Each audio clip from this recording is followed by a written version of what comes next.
warahmatullahi wabarakatuh.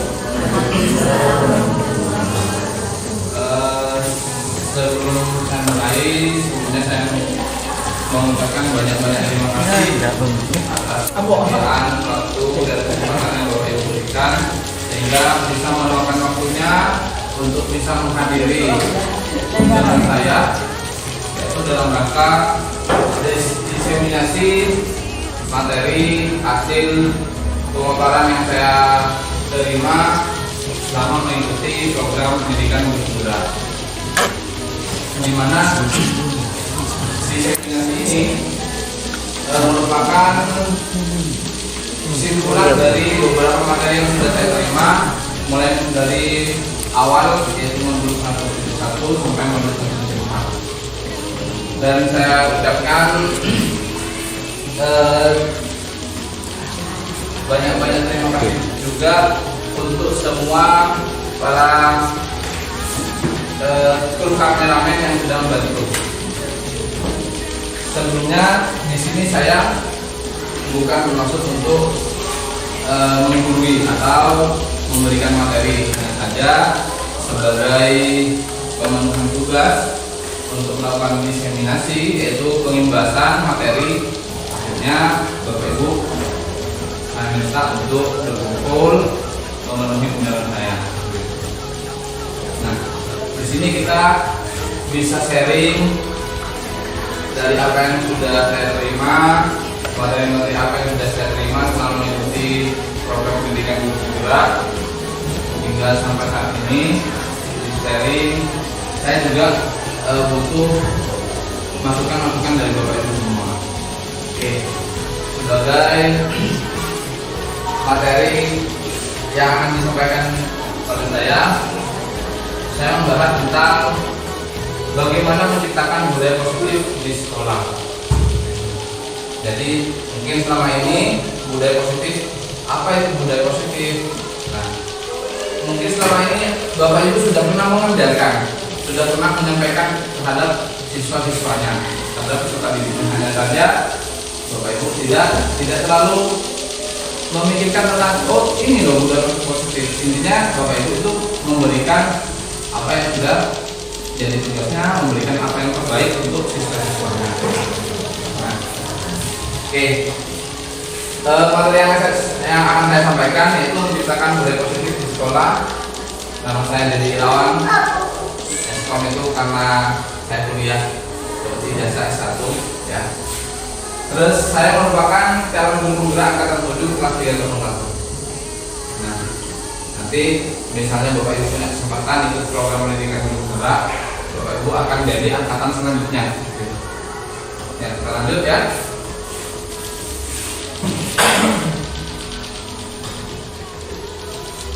Nah, dalam program pendidikan guru penggerak itu salam yang diutarakan selalu salam dan bahagia. Karena kalau salam, memang di dalam salam itu sudah mengandung kebahagiaan, artinya mendoakan. Tapi artinya itu untuk secara umum ya, salam dan bahagia itu untuk secara umum. Semoga Allah Tuhan Yang Maha Esa selalu melindungi kita dan memberi keberkahan hidup ya. Jadi selain melindungi kita juga memberi keberkahan hidup. Itu hanya salam buka ya.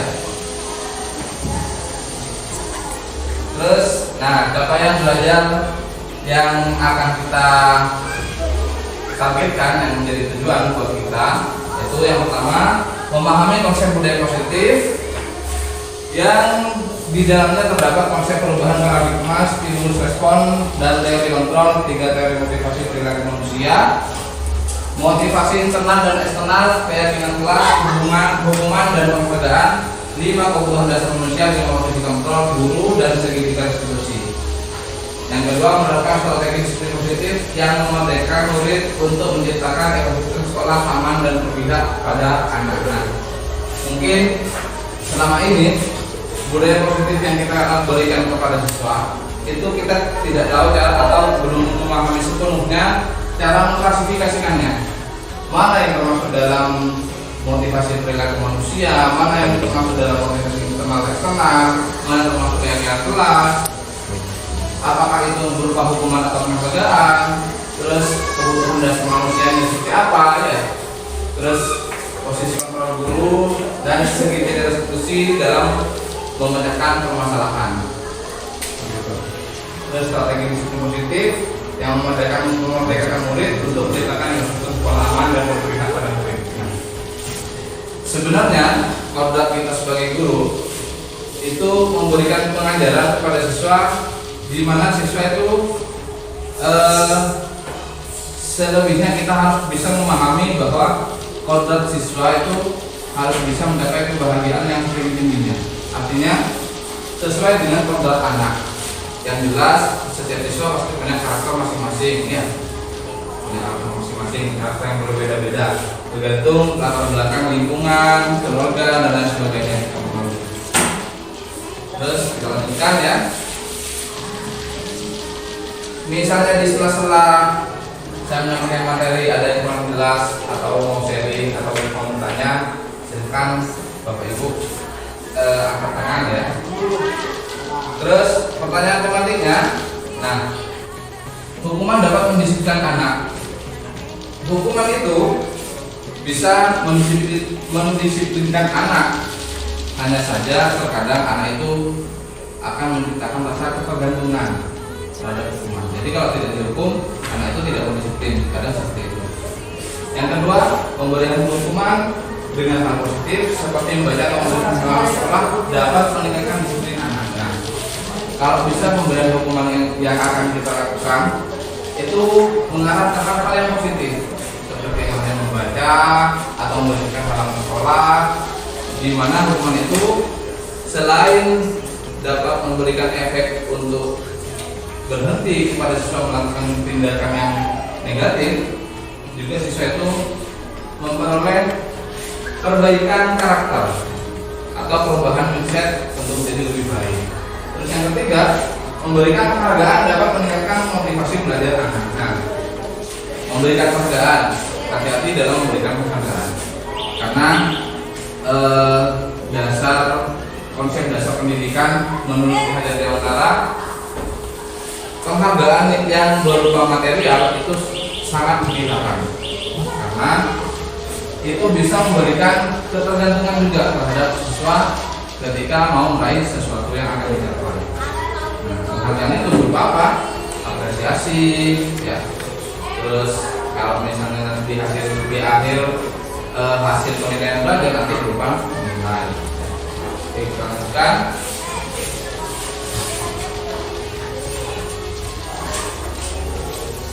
Nah, disiplin positif dan nilai-nilai kebijakan universal.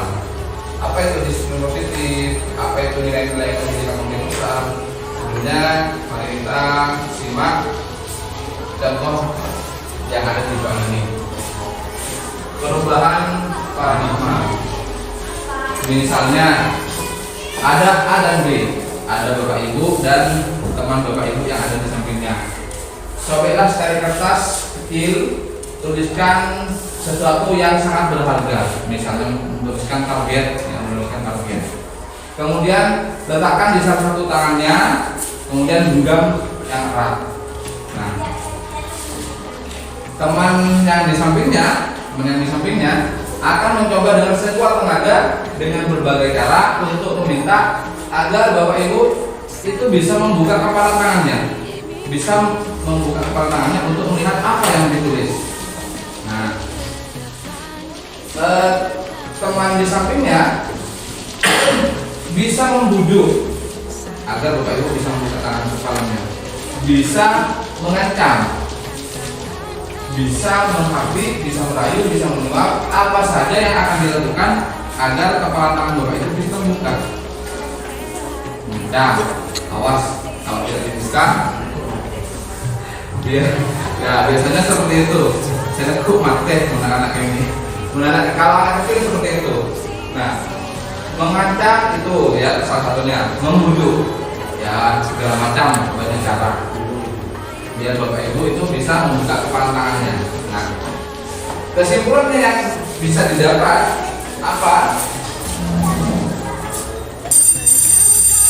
Nah, siapa sesungguhnya yang memiliki kontrol? Artinya yang memiliki kontrol untuk membuka kepala tangan, kira-kira siapa? Kira-kira siapa Bapak Ibu? Diri kita sendiri. Nah, stimulus responnya kita mencoba mengubah orang agar berpandangan sama dengan kita. Nah, ketika kita mengepal sebuah kertas, terus ada teman kita yang membuka, kita sekotong aja agar orang yang mau membuka kepala tangan kita itu tidak jadi. Artinya punya pandangan yang lebih luas, bukan sama dengan kita, punya pandangan yang lebih luas. Terus stimulus yang kedua, perilaku buruk dilihat sebagai suatu kesalahan.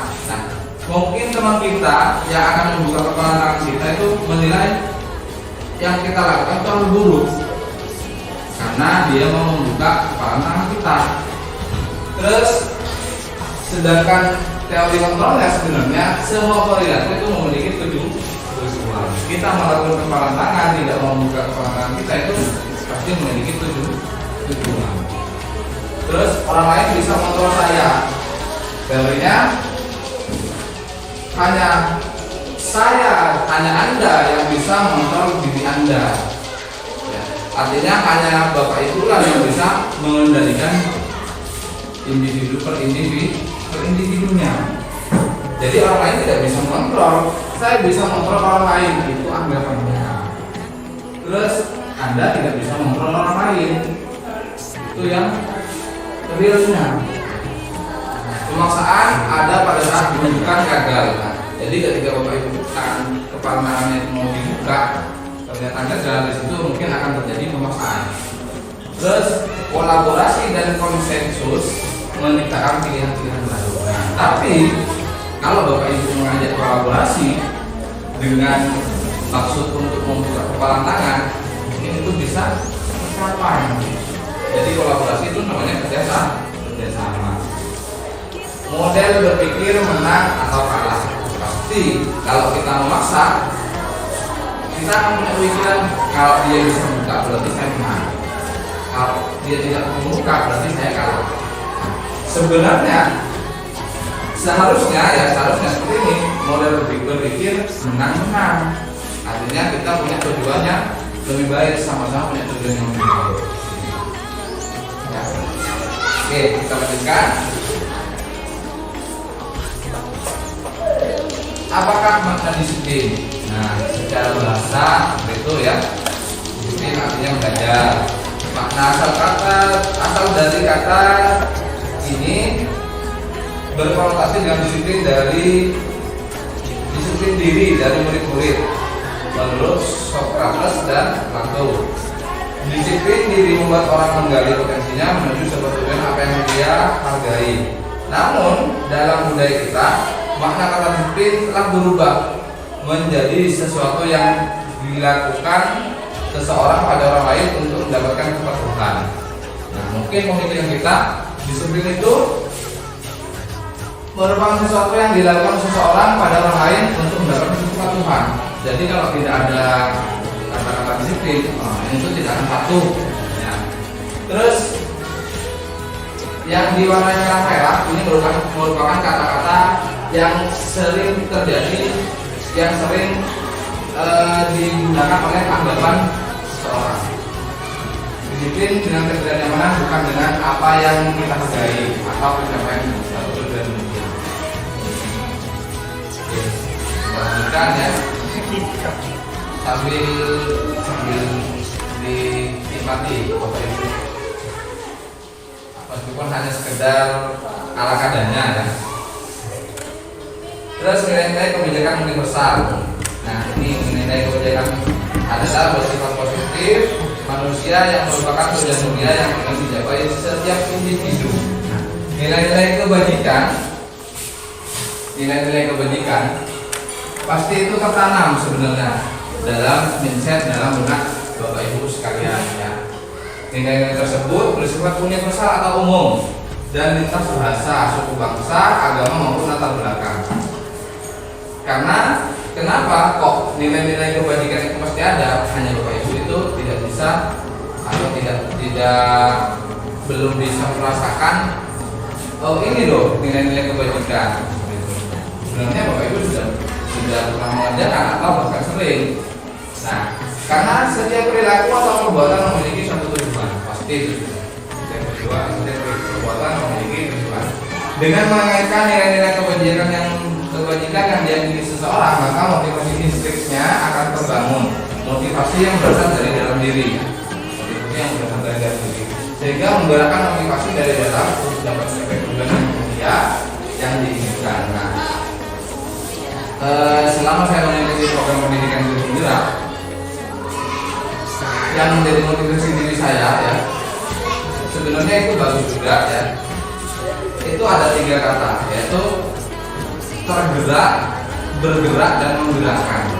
Artinya ketika saya ikut program pendidikan itu penggerak itu saya jadi tergerak untuk bagaimana merubah pola kegiatan belajar mengajar atau pengembangan dalam dunia pendidikan. Bergerak, bagaimana saya melangkah gitu. Terus menggerakkan, bagaimana saya mengajak teman-teman guru yang lain. Terus kita lanjutkan. Nah, sekarang kita masuk pada teori motivasi, dukungan, dan penghargaan restitusi. Nah, teori motivasi perilaku manusia. Seperti yang saya tadi bilang, motivasi itu ada 2. Ada motivasi eksternal dan ada motivasi internal. Motivasi eksternal biasanya itu berasal dari luar untuk menghindari ketidaknyamanan atau hukuman. Jadi kita melakukan sesuatu karena untuk menghindari ketidaknyamanan atau hukuman. Apa yang akan terjadi apabila saya tidak melakukannya? Misalnya, misalnya Bapak Ibu berusaha untuk tidak terlambat dengan alasan ketidaknyamanan atau dengan alasan atau menerima hukuman misalnya. Atau Bapak Ibu memberikan kesepakatan kepada siswa agar tidak terlambat. Kalau terlambat nanti dihukum. Itu motivasi eksternal. Terus motivasi eksternal yang kedua untuk mendapatkan imbalan dari orang lain atau institusi. Apa yang akan saya dapatkan apabila saya melakukannya? Ibaratkan siswa, ketika saya tidak terlambat masuk ke kelas, saya kira-kira dapat apa? Terus untuk menghargai diri sendiri. Nah, sebenarnya untuk membangun mindset kita, kita harus punya yang namanya motivasi internal. Jadi ketika kita punya motivasi internal, kita pasti punya tujuan. Jadi tujuan disiplin positif. Disiplin itu tidak harus berkaitan dengan waktu, tapi berkaitan dengan pola dan tingkah kita. Misalnya saya akan menjadi orang yang seperti apa bila saya melakukannya. Nah, kalau saya berbuat disiplin, kira-kira saya akan menjadi seperti apa? Apakah saya akan menjadi teladan bagi guru-guru yang lain juga termasuk murid saya? Nah, terkadang itu menjadi hal yang sulit memerintah diri sendiri. Kalau hanya untuk melepaskan dari perintah itu mudah, tapi untuk memerintah diri sendiri itu saya rasa cukup sulit. Contohnya ya, karena untuk memerintah diri sendiri banyak sekali godaan yang ada dalam diri kita. Malas iya, karena terkadang dikalahkan oleh nafsu ya, nafsu membawa diri sendiri. Memang sulit. Orang yang kuat itu bukan karena orang yang menang dalam bertarung ya, tapi karena orang yang bisa melawan dirinya sendiri. Oke, kita lanjutkan ya. Nah, terus penghargaan. Bahwa penghargaan berlaku sama dengan hukuman. Dalam arti meminta atau menulis seseorang melakukan sesuatu untuk memenuhi suatu tujuan tertentu dari orang yang meminta atau menuju, dorongannya eksternal akan ada faktor ketergantungan. Jadi makanya hati-hati dalam memberikan penghargaan pada siswa, karena bisa jadi penghargaan yang diberikan itu akan menjadi ketergantungan. Jadi kalau misalnya dia lembai, nah seperti nanti hadiah lomba. Diberikan hadiah berupa anggaplah teh pucuk ya. Muntah ada teh pucuk antar. Tak kira noles misalnya, warna noles, muntah noles, tak benar roti, noles tak benar roti. Nah itu akan menjadi memberikan efek ketergantungan karena pengaruhnya jangka pendek dan jangka panjang akan berpengaruh. Terus penghargaan menghukum.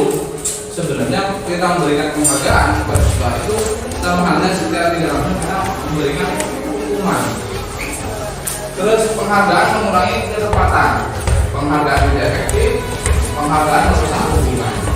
Kadang misalnya ada siswa yang salah satu siswa yang unggul di kelasnya dan itu terus yang kita beri penghargaan. Secara tidak langsung kita akan memberikan kecenderungan sosial pada siswa yang lain. Ya, kecuali kompetisi. Kalau kompetisi itu sudah ada ketentuannya. Boleh kita lanjutkan? Untuk program penjiran apresiasi. Dalam penjiran apresiasi, nah sebenarnya penghargaan itu lebih diarahkan dalam memberikan apresiasi atau pengakuan. Misalnya beri pengakuan secara khusus. Kamu memang bintang kelas siswa yang unggul. Kamu memang bintang kelas. Ayo bagaimana siswa-siswa yang lain bisa seperti si A? Itu sudah motivasi. Beri pengakuan secara pribadi yang berupa penilaian. Terus beri pengakuan kepada semua murid bergantian. Nah, ketika ada siswa yang unggul dalam satu kelas, jadi bagaimana siswa-siswa yang lain itu tidak merasa dianaktirikan. Artinya bisa dirangkul semuanya, meskipun secara bergantian. Terus beri pengakuan secara konsisten. Nah, konsisten itu maksudnya istiqomah lah. Ya, continue, berkelanjutan, fokus pada proses. Nah, kita jangan memberikan ini dulu ketika memberikan pelajaran. Kita harus fokus pada prosesnya. Nanti misalnya ya kita berikan materi ke siswa. Nanti kalian akan bisa seperti ini. Nanti kalian akan bisa terbang setelah mempelajari materi ini. Nah, itu iming-iming juga. Jadi kita fokuskan pada prosesnya dulu, jangan pada tujuan. Tapi tujuan harus disampaikan secara gambaran umum saja ya. Terus selanjutnya, nah seperti ini contoh pengakuan atau apresiasi kebajikan. Pembukaannya kemarin saya perhatikan si A, kemarin si A saya perhatikan. Terus nilai kebajikannya rasa empatimu sangat besar.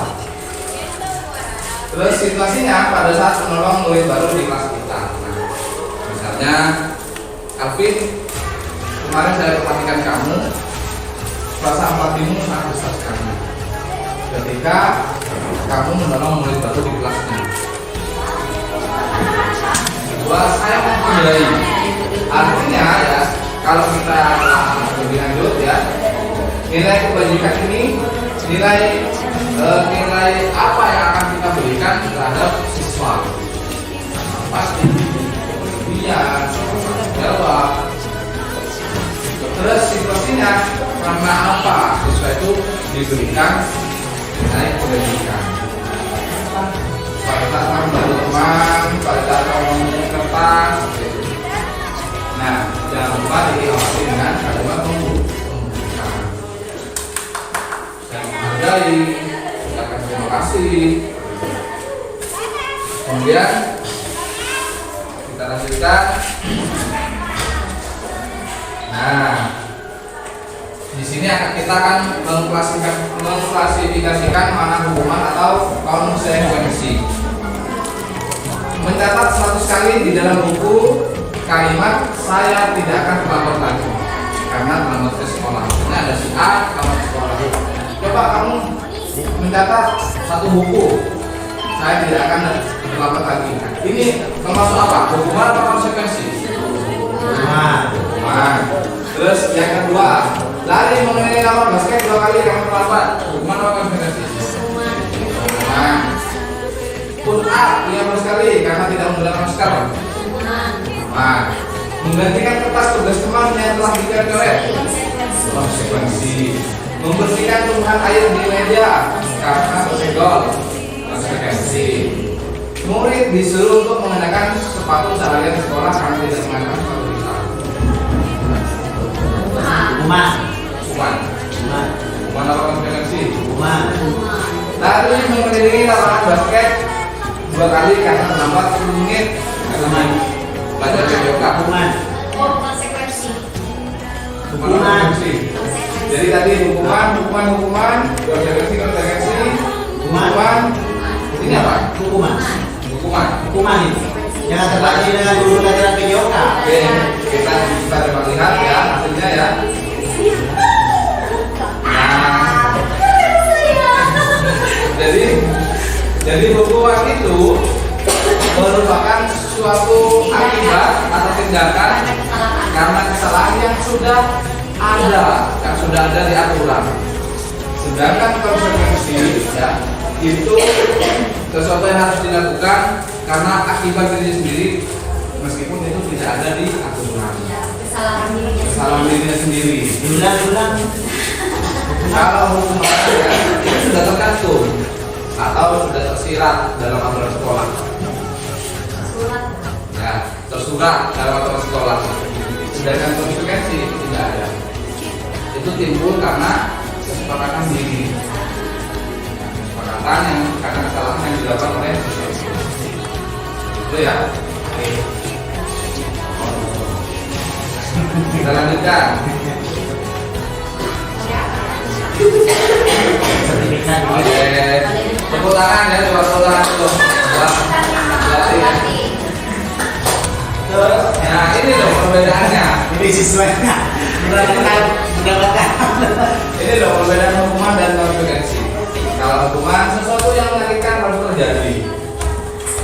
Sesuatu yang harus terjadi karena akibat ulangnya. Menyakitkan fisik apa jiwa?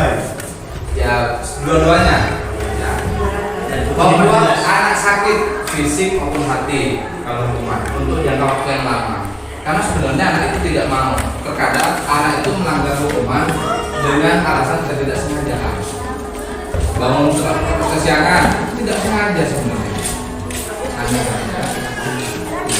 Hanya saja sebelum mereka tidur itu ada sebab akibat. Ya. Terus membuat anak merasa tidak nyaman dalam waktu jangka pendek. Nah kalau konsekuensi itu hanya jangka pendek.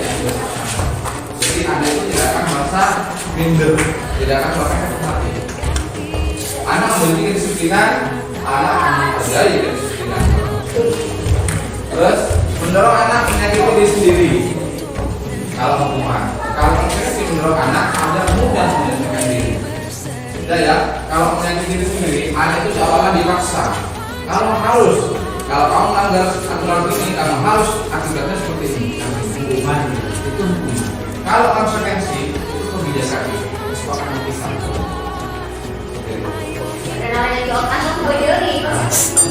Konsekuensi itu bukan hukuman. Hukuman penjara. Konsep diri yang buruk.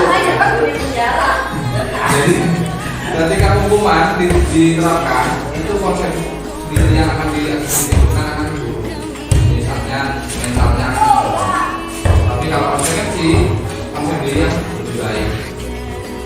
Terus anak belajar untuk menyembunyikan kesalahan. Pasti itu tidak. Kadang anak yang melanggar hukuman itu akan menyampaikan beberapa alasan. Tapi kalau konsekuensi sudah jelas, nah itu merupakan air. Sedangkan bagaimana konsekuensinya? Ini ada Ya sebentar ya. Maka rasa bersalah dipermalukan, merasa tidak dihargai, akan timbul rasa seperti kehilangan hak, dibuat tidak nyaman untuk waktu yang dekat ya. Dihasilkan untuk sementara. Oke, kan mungkin ada iming-iming atau ini ya, Jadi positif berarti tidak konsekuensi itu bisa jadi hukuman.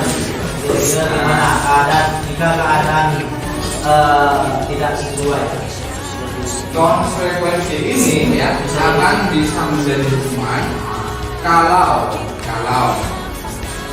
yang sering dilakukan pelanggaran yang sering terjadi itu sejenis. Contohnya dilakukan secara berulang-ulang oleh si A. Loh, kamu kok lambat lagi.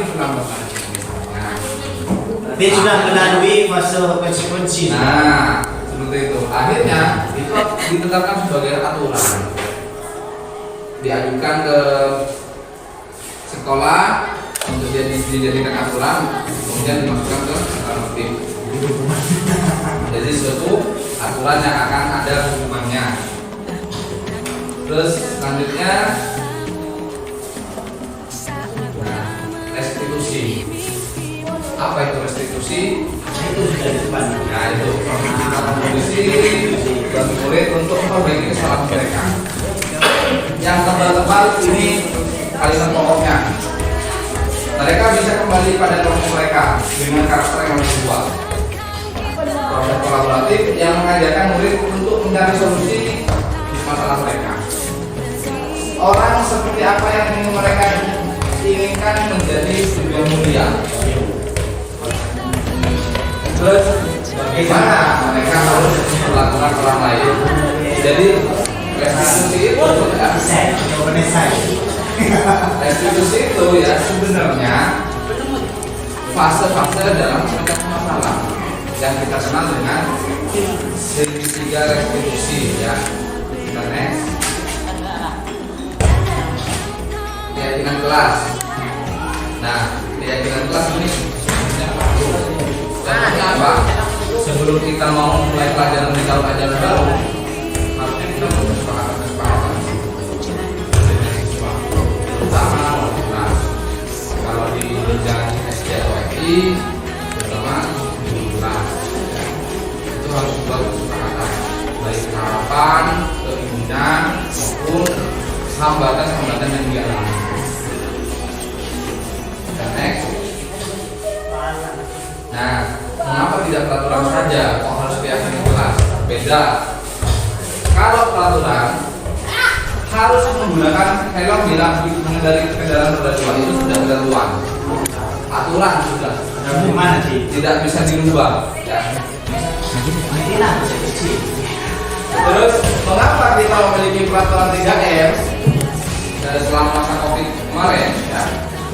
Terus mengapa kita memiliki peraturan harus datang ke perlakuan atau mengikuti pelatihan untuk mendukung motivasi intrinsik kembali ke nilai-nilai atau keyakinan-keyakinan yang menggerakkan seorang dibandingkan mengikuti serangkaian pelaksanaan. Terkadang seorang itu merasa aturan yang ada itu terlalu membelenggu, terlalu mengikat dirinya. Nah, tapi kalau seseorang itu menganggap itu suatu kesepakatan atau keyakinan, aturan itu akan dianggapnya biasa. Kita next ya. Nah, seperti ini. Jadi awalnya pasti kan berdasar pada peraturan kelas. Kelas itu pasti punya aturan. Kemudian menjadi suatu keyakinan. Ketika belajar tidak boleh main, harus nulis, harus mendengarkan materi, menjadi lingkungan yang positif. Kalau ini sudah diterapkan, lingkungan positif di kelas maupun di sekolah. Nah, kemudian kalau itu sudah diterapkan menjadi suatu kebudayaan atau kebiasaan yang positif ya tentunya. Terus kita next. Nah, keyakinan kelas. Selalu kembalikan buku ke tempatnya. Kira-kira keyakinan kelasnya apa?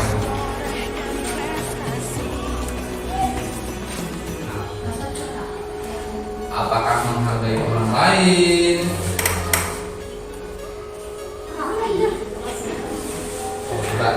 saja ya, mungkin sebelumnya belum pernah ya, belum pernah. Nah, seperti itu. Jadi selalu kembalikan buku ke tempatnya. Keyakinan kelasnya itu harus manusia.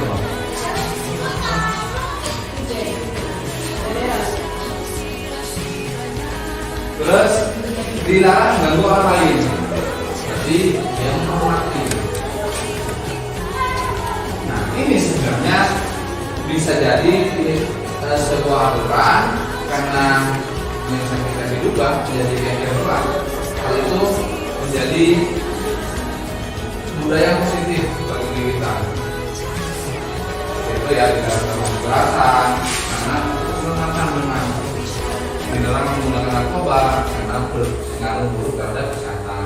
Bergantian atau menunggu giliran, menghormati orang lain, bersabar. Gunakan masker untuk kesehatan dan keselamatan. Jangan berlari di kelas atau koridor, keselamatan dan keamanan. Kita lanjutkan ya. Nah, kita harus bisa memahami kebutuhan dasar manusia, khususnya siswa. Karena siswa itu punya kebutuhan dasar masing-masing. Ini kebutuhan dasar manusia secara umum ya. Kasih sayang dan rasa diterima itu sudah menjadi kebutuhan dasar. Semua orang pasti perlu yang namanya kasih sayang. Penguasaan, pasti seseorang itu menguasai suatu hal, baik menguasai materi, baik menguasai wilayah misalnya, baik menguasai caranya apa, gitu ya. Kesenangan, pasti punya kesenangan masing-masing. Kebebasan juga pasti ingin punya kebebasan. Nah, jadi sehingga sekolah itu bisa bertahan di hidup. Jadi kalau misalnya ada siswa yang melakukan pelanggaran, kira-kira kebutuhan dasar apa yang belum mereka penuhi, yang belum mereka bisa terpenuhi di sekolah ini? Misalnya kasih sayang ya, Kebebasan. ya. Karena buku bebas terbang. Nah, bebas terbang ke mana-mana. Meskipun dia indah ya, tidak sembarang orang yang bisa memiliki dia. Karena dia yang bebas. Seperti itu ya. Jadi kalau ada siswa yang melakukan pelanggaran ya, misalnya santri ya, seorang santri tak pernah menduk kemudian Tak bebas saya. apa kira-kira kebutuhan dasar yang belum terpenuhi? Adik baper. Nah, biasanya kebebasan ya, seperti itu. Kebebasan yang kedua. Ini nomor posisi kontrol apa saja? Nah, guru ya sebenarnya harus bisa bertindak dalam posisi kontrol. Ya, penghukum. Bagaimana sikap seorang guru itu berada di posisi penghukum. Artinya tidak selamanya guru itu menjadi seorang penghukum. Tidak selamanya seorang guru itu berada di posisi pemantau atau pemain. Jadi sewaktu-waktu guru itu memerlukan 5 posisi kontrol ini. Ketika ada siswa yang melanggar, jadi posisi apa kira-kira? Manajer dan Pemilik dan penghukum. Ketika ada siswa yang melanggar, ketika ada siswa yang mau curhat, misalnya mau sharing, teman. Ya. Jadi tidak selamanya guru itu sebagai penghukum, rakok, murid harus sebagai penghukum. Terus pemantau. Nah, seperti itu gambarannya ya. Teman membuat orang merasa bersalah ketika kita memberikan pegangan-pegangan terhadap siswa sehingga mengubah mindset siswa. Ketika siswa sharing ya sampai siswa itu bisa menangis, berarti kita menjadi posisi membuat orang merasa bersalah. Seperti itu. Jadi seorang guru yang profesional sampai 3 kali ya profesional ya. Itu harus memiliki 5 posisi kontrol itu. Maka guru itu akan menjadi seorang guru yang mempesona. Maksudnya mempesona itu bukan berarti menarik ya, tidak, bukan. Artinya disegani tapi tidak ditakuti. Ya, gitu. Terus kita lanjutkan. Nah, segitiga restitusi seperti yang tadi. Nah, restitusi ya, Bukan restitusi. bukan restitusi. Nah, di segitiga restitusi ya, di sini ini loh yang menjadi dasar memecahkan masalahnya. Langkah-langkahnya ini, ketika ada siswa yang melanggar, terus validasi kebutuhan, apa kebutuhan dasarnya? Dengan berpedoman pada 4 kebutuhan dasar yang tadi. Terus menanyakan keyakinan, bagaimana keinginannya, harapannya, bagaimana biar dia tidak melanggar. Harus bisa membuat kesepakatan. Terus baru menetapkan identitas, memberikan solusi. Itu ya. Nah, contoh kata-katanya seperti ini.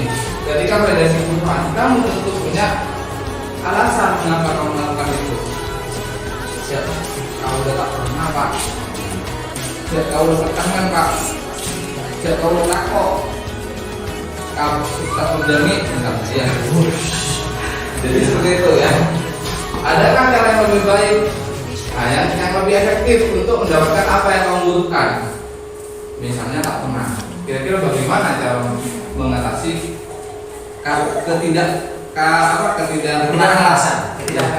ketidakkerasaan itu ya. Terus untuk menanyakan keyakinan seperti itu, nilai-nilai apa yang telah kita sepakati. Nah, bagaimana apa kesepakatan yang sudah kita buat? Kalau kita di awal memulai jam ajar baru kita buat kesepakatan.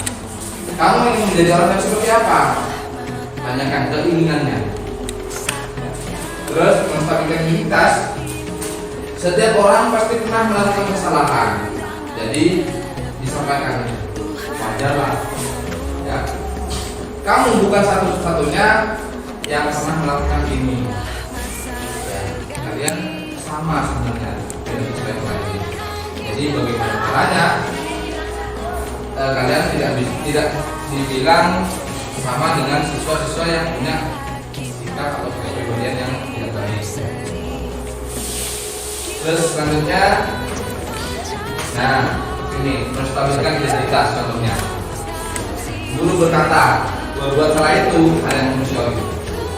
Tidak ada manusia yang sempurna. Bapak Ibu juga pernah buat salah, tentu ya. Pasti Bapak Ibu pernah mengalami bangku sekolah, menjalani bangku sekolah dan pernah buat salah. Kita pasti bisa menyelesaikan masalah ini. Bapak Ibu tidak tertarik untuk mencari tahu siapa yang benar atau siapa yang salah. Bapak Ibu lebih tertarik untuk menyelesaikan masalah.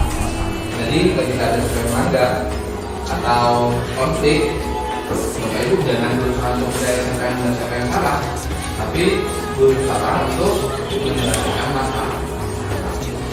Kalau kamu menyalahkan dirimu sendiri terus-menerus, apakah kamu bersikap baik pada dirimu sendiri? Seperti itu. Dengan seperti ini ya, itu akan memposisikan Bapak Ibu sebagai 5 posisi kontrol yang tadi. Sebagai membuat masalah, sebagai hukum, teman, pemantau, manajer. Itu dalam menstabilkan identitas.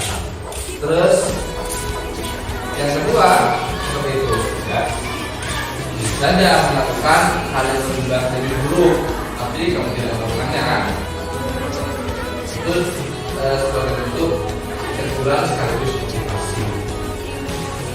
Terus kamu pasti punya alasan kenapa melakukannya. Apa yang penting bagi kamu? Kamu boleh tetap berusaha dari sikap itu, tapi tambahkan sikap yang lain, yang baru, yang lebih baik ya. Seperti ini. Intinya membantu murid mengenali basic need atau kebutuhan dasar yang ingin dipenuhi ketika melakukan kesalahan.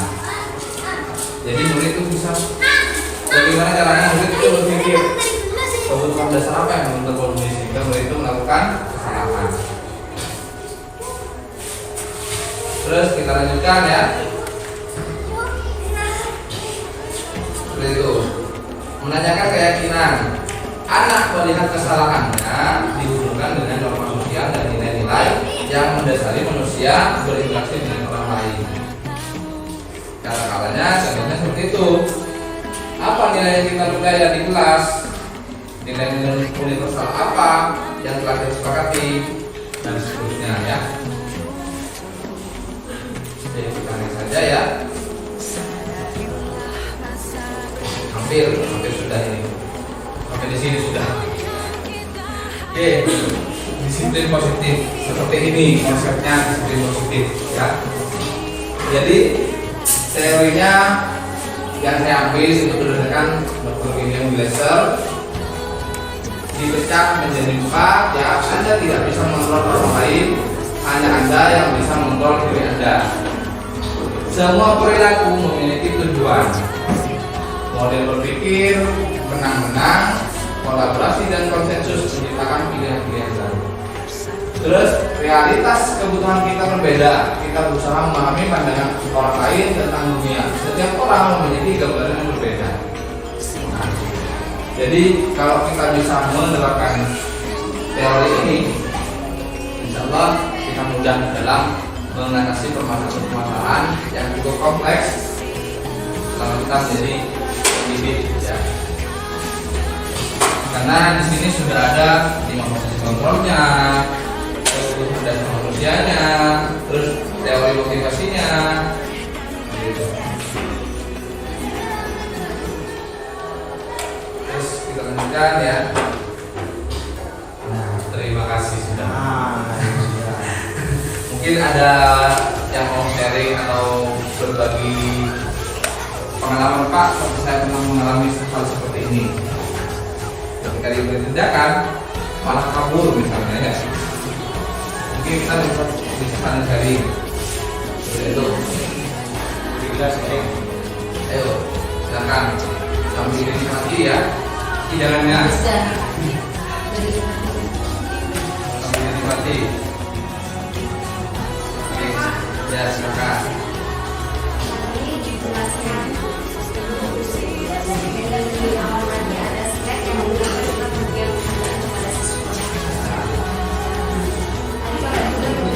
Bahwa pemberian penghargaan misalnya terjadi pada salah satu siswa saja, misalnya satu siswa saja yang memiliki kemampuan dan sering-sering selalu diberi penghargaan.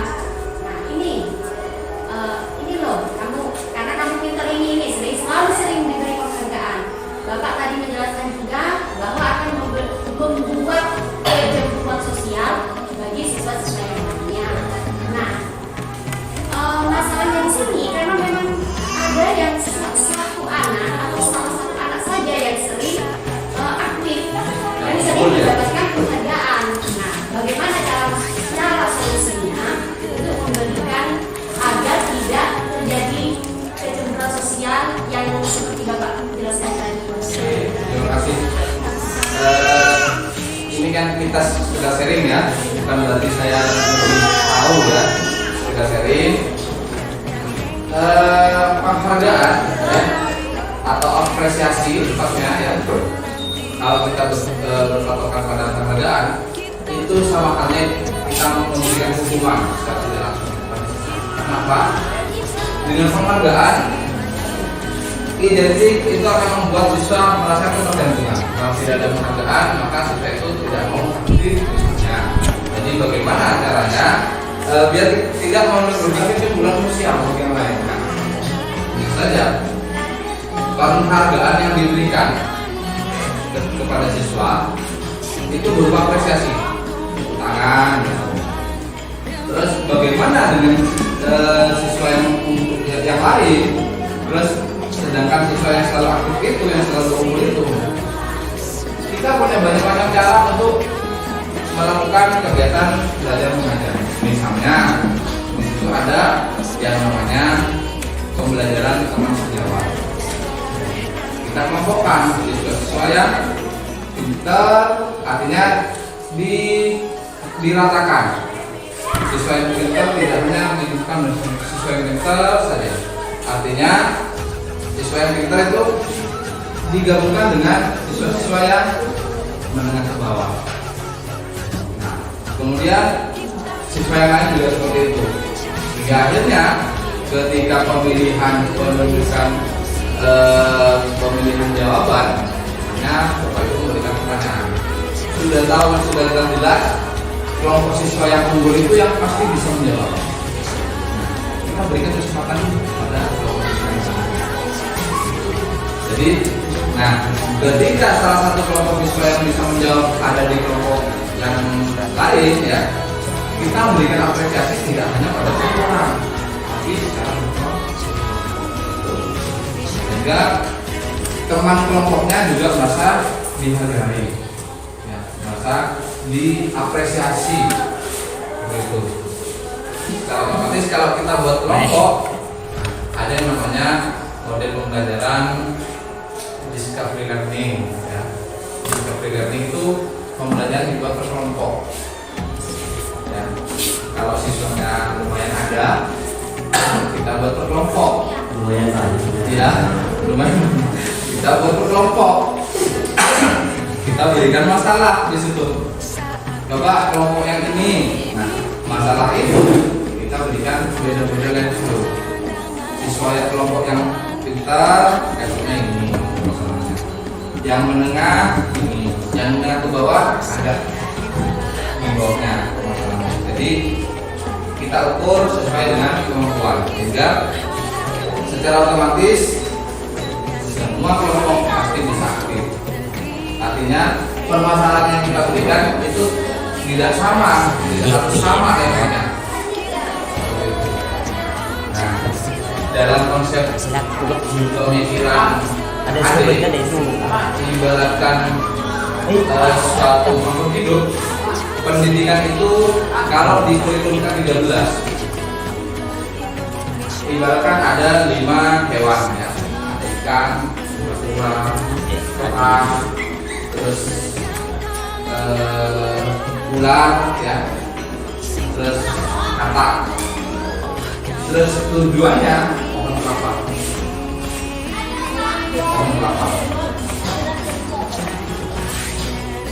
Ini ya.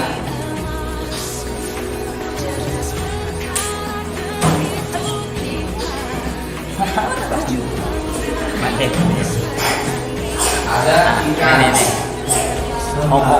Karena saya tidak terlalu paham dalam menggambar, ya. Terus katak. tak letter ya ni. Ular. Tak letter belah. Apa kok? Salam. Ular. Alhamdulillah sekali. Salah Nah, di sini ada sungai. Di sini ada pohon. Pada ini. Kalau tadi 13, Tinggal tu Ustaz. intinya bagaimana semuanya bisa berenang, bagaimana semuanya bisa naik ke pohon kelapa. Tapi kalau di kurikulum TK ini, bagaimana kita bisa memenuhi masing-masing minat dan bakatnya. Ya. Misalnya ikan tidak mungkin bisa naik ke pohon kelapa. Ya. Begitu juga dengan siswa. Siswa yang pintar bahasa Inggris tidak perlu atau tidak harus kita gembleng dengan matematika. Juga sama kera juga tidak mungkin karena pintar menyelam di air. Kata mungkin bisa di air, tidak bisa naik. Begitu juga yang lain. Kira-kira yang mana ini? Yang bisa di air, yang bisa naik ke pohon kelapa? Menang udah. Ular, ya. Bisa naik, bisa nyanyi. Meski Pak bisa tapi. Terus, kolaborasi unggalan nyurah. Jadi kalau ini dirobohkan berarti kita merobohkan kurikulum Pak. Kurikulum aja semua ya. Nah, sungai ini ibaratkan ini.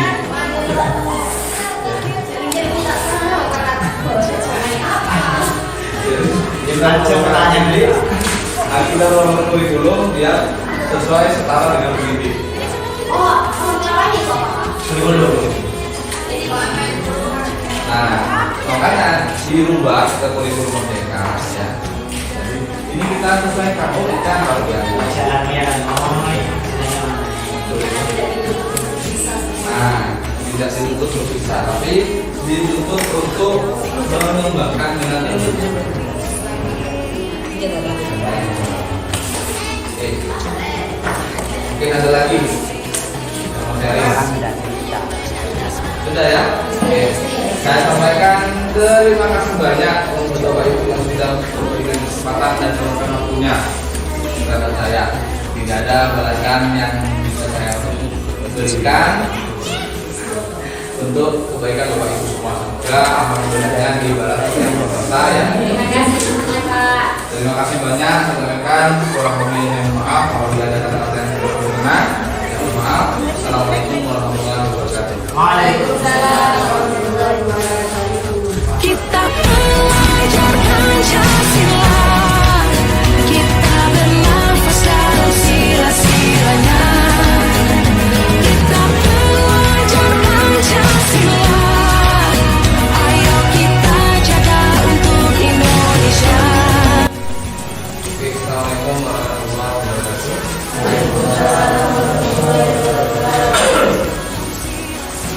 Alhamdulillah ya, kita kesehatan, kita bisa melakukan yang menjadi kewajiban kita, kewajiban kalian juga kewajiban saya sebagai seorang pendidik, kalian sebagai seorang mahasiswa ya, seorang pelajar. Semoga hari-hari kalian selalu menyenangkan ya. Semoga hari-hari kalian selalu bisa memberikan manfaat bagi orang lain. Oke, pada kesempatan hari ini saya ingin menggali Kalah matamu 3 hal sebenarnya. saatnya Yang pertama meraih yaitu mimpimu. harapan. Arahkan Harapan pandangan kalian ke depan, bukannya Tuhan dalam kamu. pelaksanaan pembelajaran. Yang kedua, Sadarilah masa berganti, dukungan. tantangan kan kita hadapi. Kalian, dukungan kalian ya. Selama Negeri era dan kita ketiga, nanti berseri. Kita ya, belajar Pancasila, ya.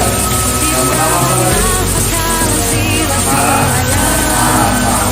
dari harapannya kalian. Pancasila, ayo kita jaga untuk Indonesia. Apa lagi? Bersatu dalam perbedaan, Dukungan. Dukungan kalian. dan berlari. Singkirkan egomu, oh kawan, Motivasi. demi Karena saya ingin menjadi jadilah kemudian yang terakhir adalah cerdas berkarakter itu kita. merupakan pemikiran atau kalian Terus torehkan prestasi. menurut kalian yang ingin kalian sampaikan sehingga nanti bisa ditetapkan menjadi suatu keyakinan, artinya dengan kata lain ya, misalnya ketika kalian tidak boleh bergurau, tidak boleh berbicara, Bernafas dalam sila-silanya. Kita belajar Pancasila, ayo kita tidak boleh banyak tugas apapun yang kalian hadapi, baik itu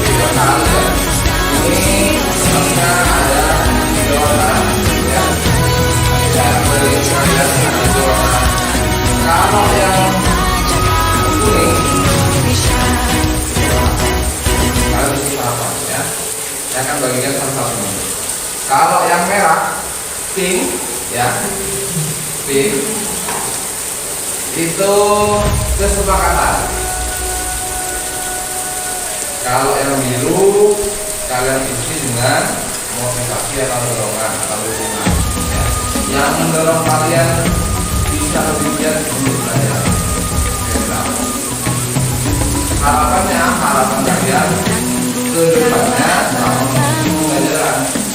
Saatnya Semoga punya hasil semua. arahkan Sekali-kali mengadakan coding. Tuhan kau Menjelaskan coding. Harapannya, ya.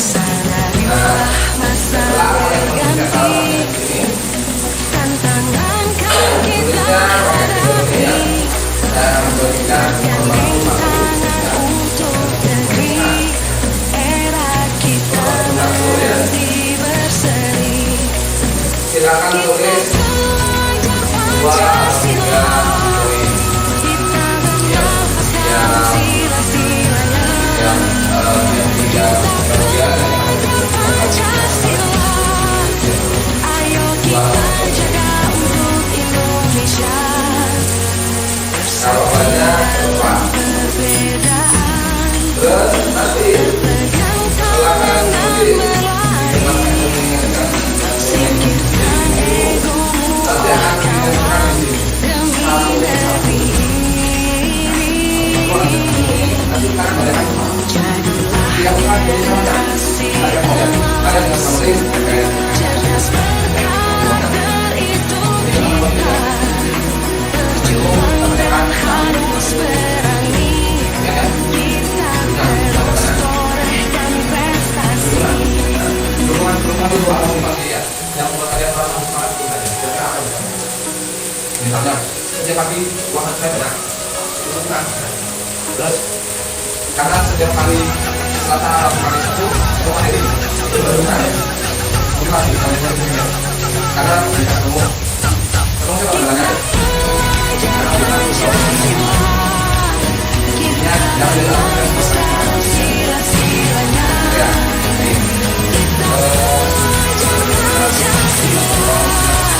ayo kita jaga untuk Indonesia kita belajar Pancasila kita bernafas dalam sila-silanya kita belajar Pancasila ayo kita jaga untuk Indonesia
Kita belajar Pancasila, kita bernafas dalam sila-silanya. Kita belajar Pancasila, ayo kita jaga untuk Indonesia. Kita belajar Pancasila, kita bernafas dalam sila-silanya. Kita belajar Pancasila, ayo kita jaga untuk Indonesia.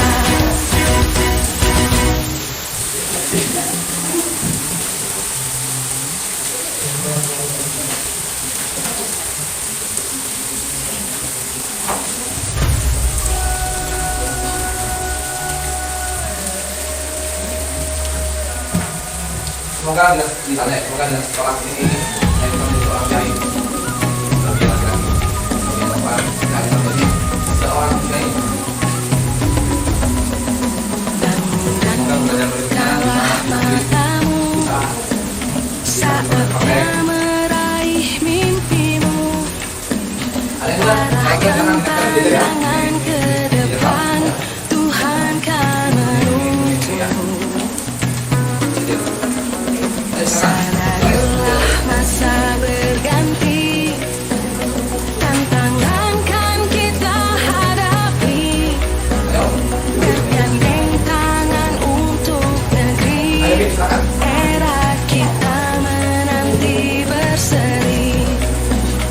Kita belajar Pancasila, kita bernafas dalam sila-silanya. Kita belajar Pancasila, ayo kita jaga untuk Indonesia.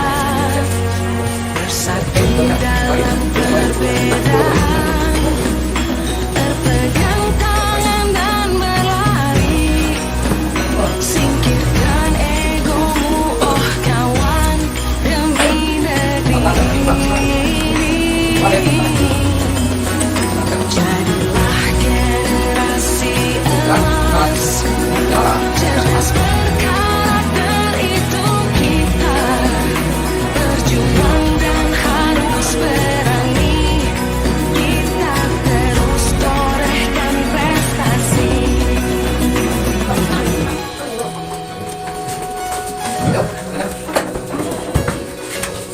Oke. Yuk, di.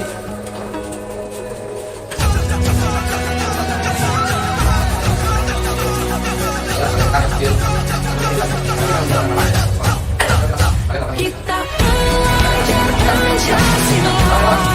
Pancasila, kita bernafas dalam sila-silanya. Kita belajar Pancasila, ayo kita jaga untuk Indonesia.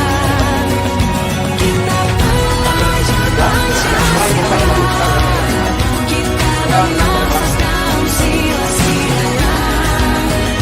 Kita belajar Pancasila, ayo kita jaga untuk Indonesia.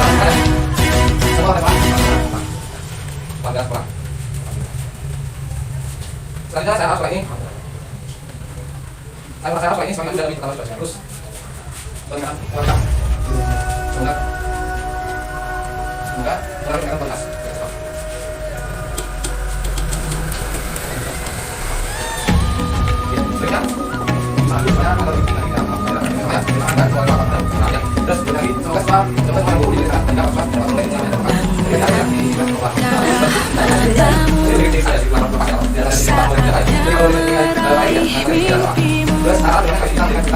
Arahkan pandangan ke depan, Tuhan kan menuntun. Sadarilah masa berganti, tantangan kan kita hadapi, bergandeng tangan untuk negeri, era kita menanti berseri.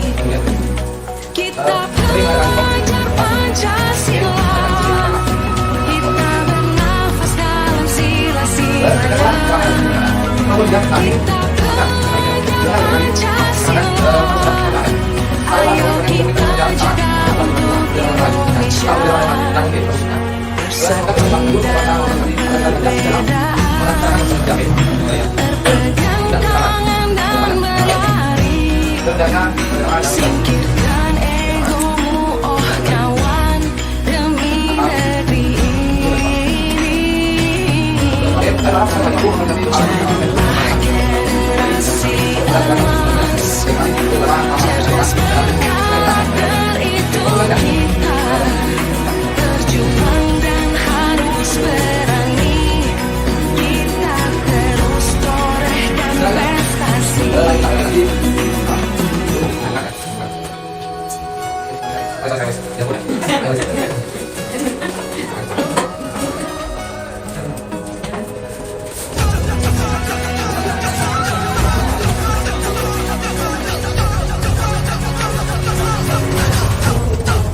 Kita belajar Pancasila, kita bernafas dalam sila-silanya.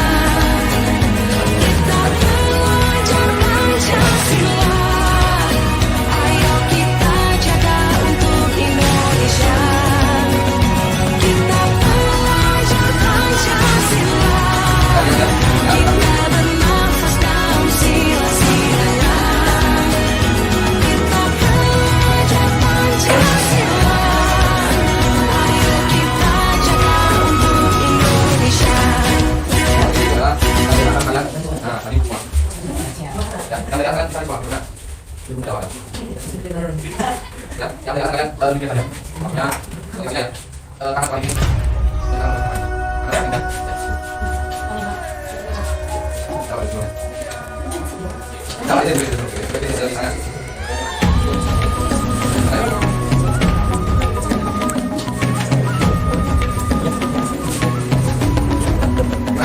Bangun dan bukalah matamu, saatnya meraih mimpimu. Arahkan pandangan ke depan, Tuhan kan menuntunmu. Sadarilah masa berganti, tantangan kan kita hadapi. Bergandeng tangan untuk negeri, era kita menanti berseri. Kita belajar Pancasila, kita bernafas dalam sila-silanya. Kita belajar Pancasila, ayo kita jaga untuk Indonesia. Bersatu dalam perbedaan, berpegang tangan dan berlari. Singkirkan egomu, oh kawan, demi negeri ini. Jadilah generasi emas, cerdas berkarakter itu kita. Berjuang dan harus berani, kita terus torehkan prestasi.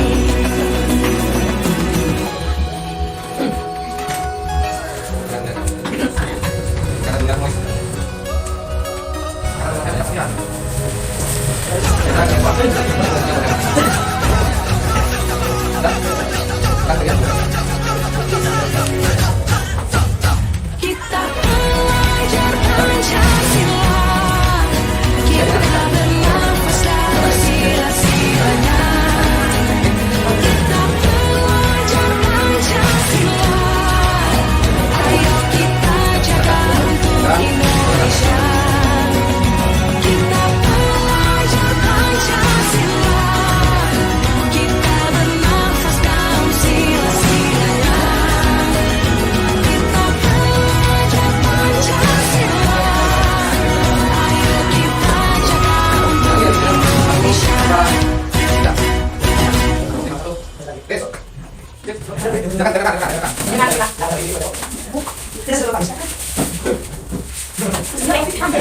Terus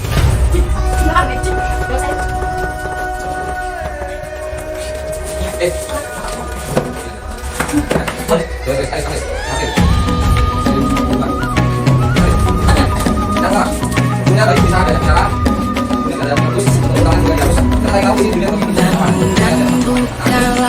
matamu, saatnya meraih mimpimu.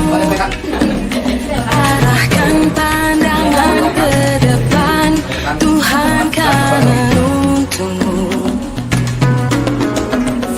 Sadarilah masa berganti, tantangan kan kita hadapi. Bergandeng tangan untuk negeri, era kita menanti berseri. Kita belajar Pancasila, kita bernafas dalam sila-silanya. Kita belajar Pancasila, ayo kita jaga untuk Indonesia. Bersatu dalam perbedaan, berpegang tangan dan berlari. Singkirkan egomu, oh kawan, demi negeri ini. Jadilah generasi emas, cerdas berkarakter itu kita. Berjuang dan harus berani, kita terus torehkan prestasi.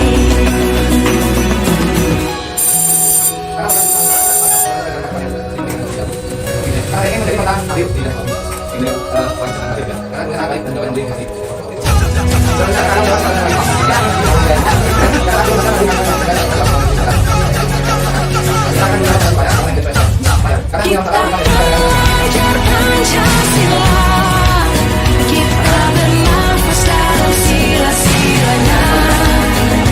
Kita belajar Pancasila, ayo kita jaga untuk Indonesia.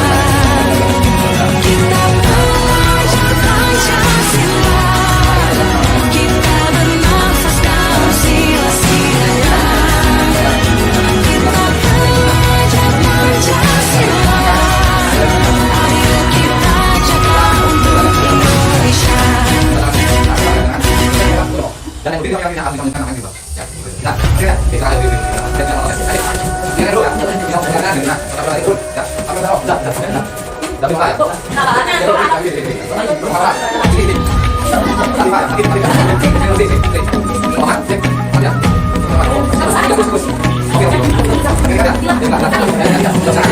Bukalah matamu, saatnya meraih mimpimu. Arahkan pandangan ke depan, Tuhan kan menuntunmu. Sadarilah masa berganti, tantangan kan kita hadapi. Bergandeng tangan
Kalian jangan.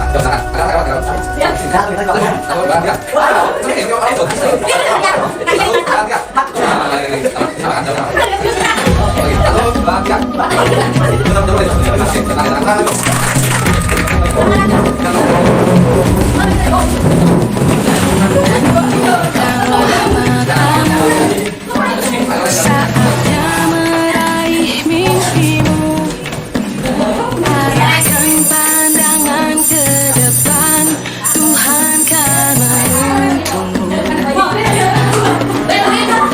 Seharilah masa berganti, tantangan kan kita hadapi, bergandeng tangan untuk negeri, era kita menanti berseri.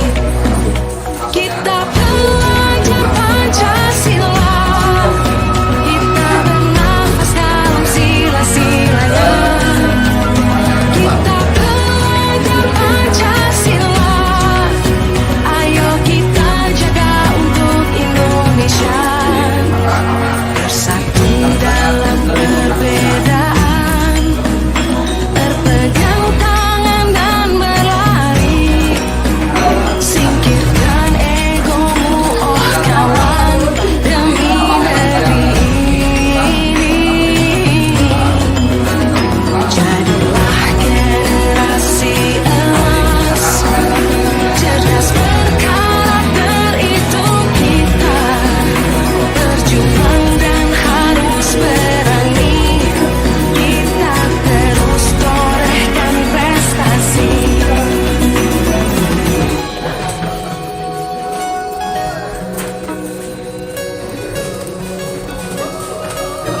Tadi kan sebenarnya apa saya akan saja.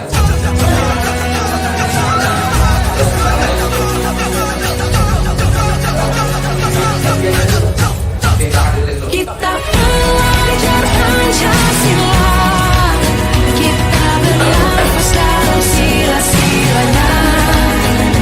Kita belajar Pancasila, ayo kita jaga untuk Indonesia.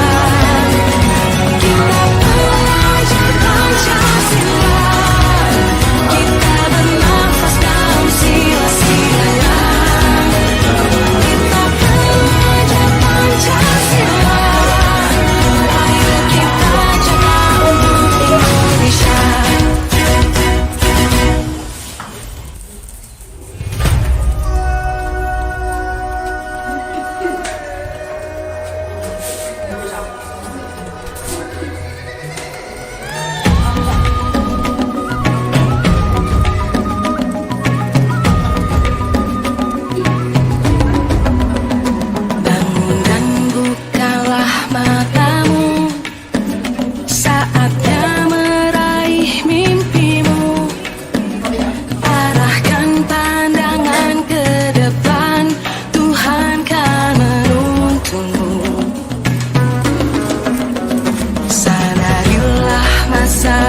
dan kondisi belajar murid.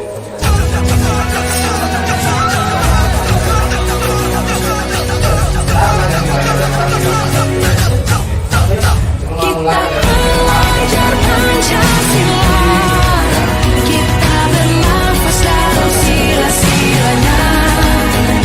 Kita belajar Pancasila, ayo kita jaga untuk Indonesia. Kita belajar Pancasila, kita bernafas dalam sila-silanya.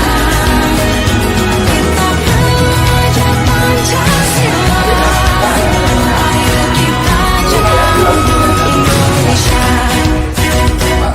Melengkapi administrasi kelas. Melengkapi administrasi kelas. Dan kurung absen. Jurnal kelas dan jurnal guru. Berikutnya guru soal tapi kita kira tidak ada keluhan atau komplain baik dari guru. Bukalah matamu, saatnya meraih mimpimu. Arahkan pandangan ke depan, Tuhan kan menuntunmu. Sadarilah masa berganti, tantangan kan kita hadapi. Bergandeng tangan untuk negeri, era kita menanti berseri. Kita belajar Pancasila, kita bernafas dalam sila-silanya. Kita belajar Pancasila, ayo kita jaga untuk Indonesia. Bersatu dalam perbedaan, berpegang tangan dan berlari. Singkirkan egomu, oh kawan, demi negeri ini. Jadilah generasi emas, cerdas berkarakter itu kita. Berjuang dan harus berani, kita terus torehkan prestasi. Asal kaos ada di dalam. Tidak boleh kaos boleh dibakar tidak boleh. Coba. Kita bahas lagi. Nah, akan saya bawa ya. Semuanya saya bawa. Dan semua